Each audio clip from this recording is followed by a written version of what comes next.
अनुसार मुझे जिला दे। आपसे कहना चाहते हैं वचन में ऐसी सामर्थ्य है। अगर हम जीवन की किसी निराशा में पड़े हैं, जीवन के किसी संकट परेशानी में पड़ चुके हैं, हमें लगता है कुछ नजर नहीं आ रहा, आपको कहने के खुशखबरी ये है वचन के द्वारा हम एक बार फिर प्यारे परमेश्वर को बल को प्राप्त करते हैं, जीवन को प्राप्त करते हैं, सामर्थ को प्राप्त करते हैं, बल को प्राप्त करते हैं और एक नई ताकत के साथ वो परमेश्वर की महिमा करने के लायक बन जाते हैं। किसके द्वारा? बोले वचन के द्वारा, बोले वचन के द्वारा।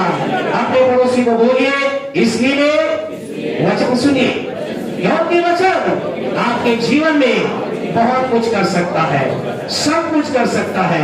इसलिए ध्यान से सुनो वचन क्या कहता है। Praise the Lord. भाई हम प्रभु के वचन के ओर चले। परमेश्वर का वचन हमारे जीवन में बहुत कुछ करता है। आज जो लोग यहाँ पर पहली बार आए हैं, आपसे कहना चाहते हैं, जो आते रहते हैं, वचन हमारी मदद करता है, हमें एक सुरक्षा प्रदान करता है कि हम अपने जवानी में सही चाल को चल सके। फिर यह वचनकार कहता है वचन के अंदर से सामर्थ्य है, यदि वचन हमारे अंदर होगा हम पाप से बचाए जाएंगे। फिर यह वचनकार कहता है वचन क्या करता है? वचन न केवल हमें एक सुरक्षा प्रदान करता है, न केवल एक जवान को अच्छे चाल चलने में मदद करता है, न एक व्यक्ति को पवित्र जीवन जीने में सहायता करता है, लेकिन परमेश्वर का वचन क्या करता है? अगर व्यक्ति जीवन की निराशा में पड़ा है, यानी कि जीवन के अंधकार, मृत्यु के सैया का मतलब एक ऐसे जगह पर पड़ा है, उसे लगता है मेरा कुछ नहीं हो सकता। यहाँ ऐसा लिखा भजन 119 के 125 में लिखा, मैं धूल में पड़ा हूं और परमेश्वर तू क्या कर अपने वचन के अनुसार मुझे जिला दे। आपसे कहना चाहते हैं वचन में ऐसी सामर्थ्य है। अगर हम जीवन की किसी निराशा में पड़े हैं, जीवन के किसी संकट परेशानी में पड़ चुके हैं, हमें लगता है कुछ नजर नहीं आ रहा, आपको कहने के खुशखबरी ये है वचन के द्वारा हम एक बार फिर प्यारे परमेश्वर को बल को प्राप्त करते हैं, जीवन को प्राप्त करते हैं, सामर्थ को प्राप्त करते हैं, बल को प्राप्त करते हैं और एक नई ताकत के साथ वो परमेश्वर की महिमा करने के लायक बन जाते हैं। किसके द्वारा? बोले वचन के द्वारा, बोले वचन के द्वारा। अपने पड़ोसी को बोलिए इसलिए वचन सुनिए, क्योंकि वचन आपके जीवन में बहुत कुछ कर सकता है, सब कुछ कर सकता है। इसलिए ध्यान से सुनो वचन क्या कहता है। Praise the Lord. भाई हम प्रभु के वचन के ओर चले।